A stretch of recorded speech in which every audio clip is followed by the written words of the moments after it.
It is 5:07 a.m. here in Cairo. Thank you for staying with Nile TV International. And thank you for joining this special edition covering the incident that took place in Washington, D.C. Earlier on this Sunday morning in Egypt, Saturday evening in the United States, as U.S. President Donald Trump is safe. He and the First Lady and all members of his cabinet, after being swiftly escorted into safety by Secret Service agents following an incident at the hotel where the White House Correspondents' dinner night was to take place. The U.S. President has said that he will hold a White House press conference very shortly. We're expecting this to come in at any given moment. So Mr. Trump will be speaking from the White House following that incident. Mr. Trump has said that the shooter has been apprehended. He also said that there are reports that the gunman fired at a Secret Service agent, but he's fine. Everybody attending the incident was fine, 0 casualties, and the apprehension of the suspect, the gunman. With us now live over the phone from Washington, D.C. is Dr. Nabil Mikhail, the professor of political science and the expert on international affairs. Good evening, Dr. Mikhail. What can you tell us about the incidents at the hotel where the White House Correspondents' dinner night was to take place? For one, it's very quiet here and Dr. very late Mikhail, in the nation's capital. It's a little after 10 o'clock p.m. Hello? So I would assume, hello? Can you hear me? Hello? Yes, Can Dr. you hear me? Yes, Dr. Mikhail. We are waiting for U.S. President Donald Trump to speak shortly at the White House following the hotel incident where he was taken into safety. He, the First Lady, and all members of his cabinet, and all of the attendees were indeed safe at the Washington hotel incident where a gunman was apprehended. He did shoot at a Secret Service agent, but that Secret Service agent is also okay. What can you tell us about that incident, Dr. Mikhail? It is very late. It is almost 10 minutes after 10 o'clock in the evening. It is a little bit rainy. And let me please read to you what President Trump has just posted on his social platform, Truth. He said, quiet and evening in D.C., Secret Service and law enforcement did a fantastic job. They acted quickly and bravely. The shooter has been apprehended, and I have recommended that we let the show go on, quote unquote, but will entirely be guided by law enforcement. They will make a decision shortly. Regardless of that decision, the evening will be much different than planned, and we will just plain have to do it again. President Donald J. Trump. There are also statements from a U.S. Attorney Bureau for the District of Columbia. The mayor of the district is very active in explaining what happened. Yes, the New York Times, CNN are publishing updates on the situation with very interesting pictures showing the chaos that happened in the dining room. And interestingly, it is in the Hilton Hotel where President Reagan was shot almost 45 years ago. And I believe also that the latest says that now the hotel, which is a very prestigious hotel, has been under the control of the Secret Service, and that's a big chunk in the nation's capital. I know this area very well. It's called Connecticut Avenue.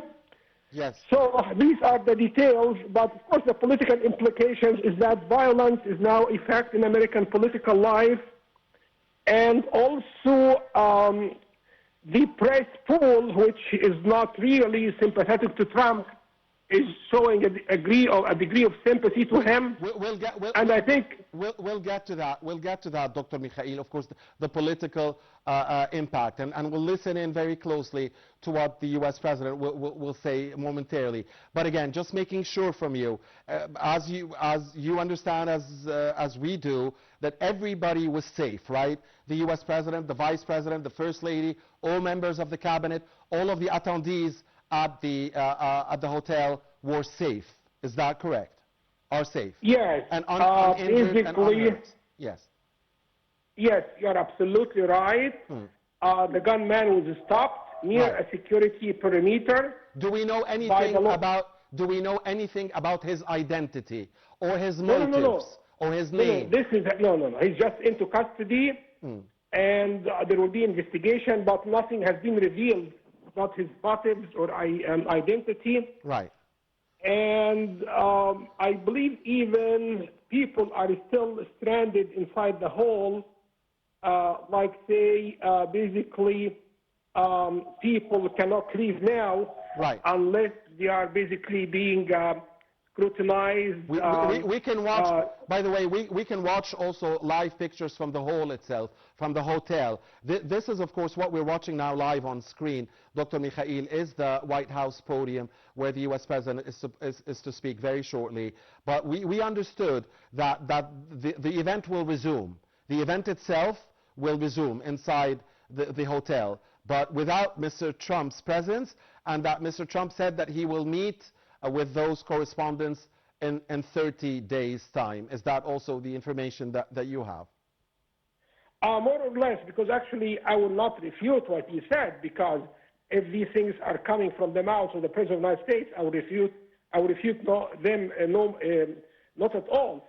So yeah, I tend to believe what is happening. It's a nervous mood. It is basically an indication that there are so many divisions inside America, that violence is a tool now in political life. And just really let us see what will transpire in the next couple of minutes, because I think the Secret Service may reveal the identity soon to basically satisfy the great deal of curiosity that has been taking place. And I think also, like say, in terms of the media winners like CNN, like NBC, like the New York Times, which are running many updates with very interesting pictures from the hall of the dining event, things like that. So just, it's a very exciting, very tense, very emotional, very nervous mood that I'm trying to describe to you. Dr. Mikhail, this is assassination attempt. Is this, can we say that this was a clear assassination attempt of the U.S. President? Can we say so? I mean, was he the main target? Do we know at least this? Or was it someone else? Was it the U.S. Secretary of War? Was it someone else? Was the intent to target Mr. Trump himself, or was it, you know, just to cause chaos and maybe someone else? Do we know for sure? I will wait the law enforcement personnel announcements, because they will categorize it as a political crime, as an assassination attempt. But I believe that also the journalists who were attending the dinner are trying to make stories.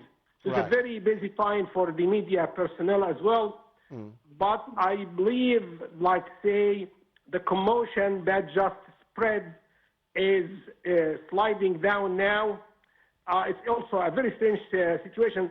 Tuxedos and the gowns and all these high-class, basically, pictures are just being evacuated. And I believe also there are some details about, say, what happened, say, to this cabinet member. I'm reading something about Robert Kennedy Jr., the Secretary of Health, and how he was rushed out of the room. So there are some details emerging. But of course, the focus is on President Trump. So we cannot describe this as an assassination attempt as of yet. Is that correct? Yeah, I mean, I prefer to see or to listen to the announcements by the personnel, the security officials, the Secret Service, Right. and also President Trump himself. But I believe also there is some story about the CNN anchorman Wolf Blitzer, who was basically witnessed the action itself. He said that, I'm quoting him now because I'm reading CNN. Yes. I did see the gunman on the ground after he started shooting. This is what is CNN is reporting at this moment. All right. And of course, Mr. Blitzer, a very renowned media personality globally. So I'm sure we have to take his word. We have to believe him. Now, so Mr. Blitzer is saying that the shooter did instigate. This is what I understand from you, that there was a shooter who instigated the fire and the incident, and then he was replied to by the Secret Service agents. Is that what Mr. Blitzer was saying? Yeah, he said that he witnessed the incident, the shooting itself, that someone was pulling up his gun to aiming at the president. So that's really the details so far. Yeah, again, I mean, Mr. Blitzer has so much respect around the world as a media personality. So again, that's a very important, thank you, Dr. Mikhail, a very important highlight there. Now, if that proves to be, after the investigations, and we understand the gunman is in custody, so if that proves to be an assassination attempt, this would be number what against Mr. Trump? Number 3? I believe it will be number 3. Good, yeah, I agree with you on this. Yeah, sure. Okay. And we've seen the U.S. president, you know, very bravely, really, after the incident where he was shot in the ear, and he came up very strongly, really, and raised his fist. I mean, so obviously the U.S. president and his personality, he doesn't get deterred from such incidents. Is that also a good assumption? Yeah, I mean, he's well protected. I mean, like, he's not a lay person. He's not an average person. So he is protected. He's safe. He and his wife are okay. Yes. But just we want these incidents to stop. That's not really good about American life in general. Yeah. Our American politics in particular. And that is now let's talk politics.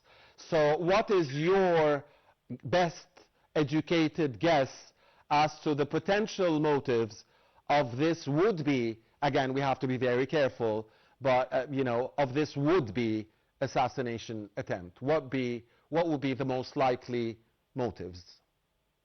My take on it, modestly, will be someone who's angry at Trump for the policies he's enacting, like, for instance, immigration policies, building a wall between his nation and Mexico.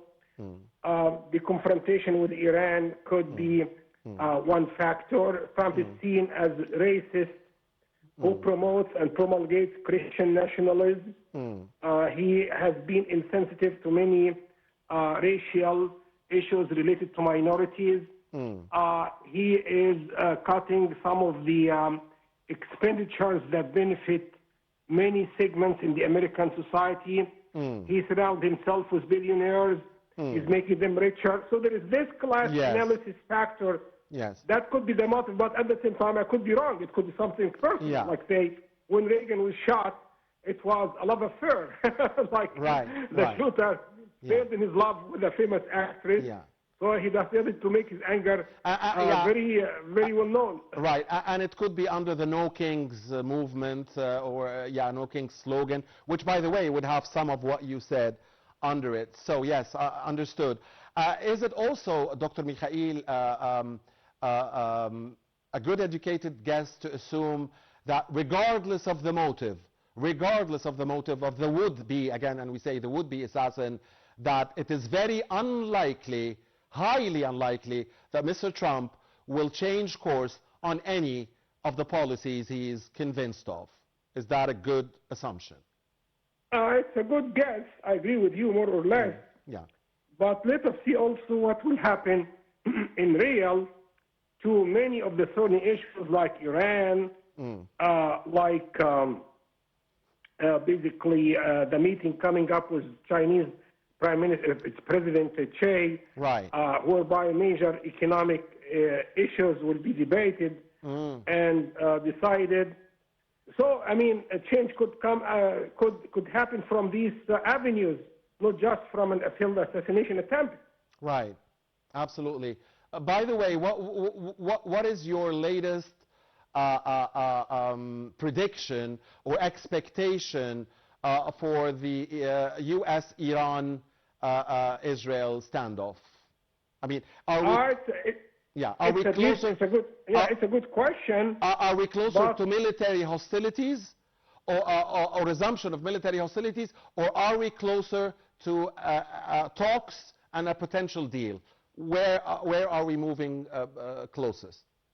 It could be a midway. In other words, Trump could use military power against Iran, and then the two sides would come back again to Islamabad in Pakistan. Yes. To sign some sort of a short-term deal that will tackle the thorny issues in the relations, like the nuclear fuel, uranium enrichment issue, Iran getting access to some of its financial assets, and ending the blockade over the Strait of Hormuz, which is so essential for the world economy and the economies of so many nations, including, of course, the Arab world and the Gulf area and other nations.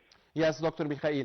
It's very ironic, dear sir, that Mr. Trump hadn't attended this annual event that's always traditionally attended by U.S. presidents, the White House Correspondents' Dinner. He hadn't attended it in his first term, in the 4 years of his first term, and in the first year of his second, and that was the very first time out of 6, so 1 out of 6, that he is attending this incident, and that something like this would happen on this occasion. It's very ironic.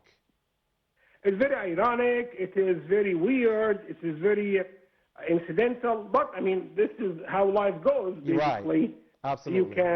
You do not know really what will happen if things are not planned well. Yes, and you know what? I mean, people around the world, and especially those who observe politics closely, were very eager to watch this event and to watch how this dinner will go and how the Q&A session potentially in that, the White House correspondents all together now with the president. So, I mean, everybody was very eager, I guess those who monitor politics closely, was very eager to watch such an event. I mean, so we understand that it will be rescheduled. We understand that the U.S. president has said that he will reschedule it in about 30 days. He has asked, also we understand, he has asked the organizers of the event to go on without him, and now he's at the White House, and we are waiting for him to come out and speak at any given moment. He said that, some 30 minutes ago that he would speak in some 30 minutes. What do you expect to hear, Dr. Mikhail, from Trump? He would basically assure the American people that he's safe. He will condemn the political violence. Perhaps embedded in his message also would be a critique of the left and of his opponents, charging them with fostering an atmosphere of intolerance that promotes these types of actions. So he can basically appear as innocent and also as a politician charging his enemies with wicked plans to terminate his life physically. So it will be a mixed message. Okay, now let me also, again, thank you for your time. I know you're busy. But, this is a very important incident, so we want to get as much as we can from an expert like yourself. Now, thank you. Now, Dr. Mikhail, ironically, or maybe not ironically, but the U.S. president gained popularity after the assassination attempt where he was shot in the ear. He gained popularity. He rose I mean, he took the presidency, icing in the cake. And many analysts said that he benefited from that incident. We know that Mr. Trump's popularity is at a very, very low rating at the moment. And we understand that this is perhaps the lowest rating approval or approval rating for a U.S. president I don't know if it's ever or recent history or during wartime, but anyway, the last I checked was something like 30%. So is Mr. Trump, again, ironically, likely to benefit from such an incident to have his approval ratings rebound? Oh, yeah, sure. I would assume that the figures will jump up a little bit because something very emotional, something very, like, say, divisive. So really his supporters will line up for his endorsement. So, yeah, that's expected. I agree with you. And we wish just the whole thing will go away fast. Some lessons will be learned. And we hope also that things will be quiet. If Trump really can finish his term peacefully, that would be in itself a major achievement in American politics. Yes. And what about the congressional elections, Dr. Mikhail? Do you have any prediction from now, or is it too early to predict what's going to happen in the House of Representatives and in the Senate? It is too early, but still there are some indications. Most of the analysis focuses on one fact, which is the Republicans will basically win again the majority in the Senate, but most expectedly they will lose the majority in the House. So this is what I heard so far, but of course any factors can be measured in a way to change the outcome of what has been predicted before. All right. What about the war powers vote? It seems that every other day or every other week, to be more accurate, we've seen an attempt by the Democrats to curb the war powers of Mr. Trump. Are they likely to succeed in any future attempt, or do you think, because they are outnumbered, there is no way they're going to be able to curb his powers, and that he's probably going to be able to navigate around that 60-day rule or 90-day rule? Please explain it to us as well. It's an old debate, a 200-year-old debate since the foundation of the American Republic. But I believe the executive branch has a few privileges that the president will utilize fully in order to secure, to overcome any impediments to his agenda to continue the military standoff with the Iranians.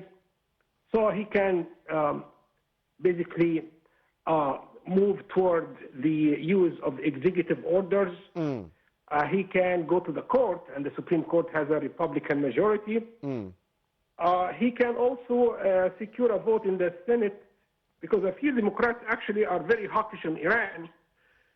So he's still in a good standing. So it's not really a threat undermining him at the moment, but we hope also that the crisis between the United States and Iran will end very quickly and peacefully. All right. One final thing, Dr. Mikhail. What would you say to Mr. Trump today after he safely survived this incident? Basically, I will congratulate him on his safety, and I told him that always recall and remember that our lives are bestowed to us by our Creator. So you must be thankful to our Creator.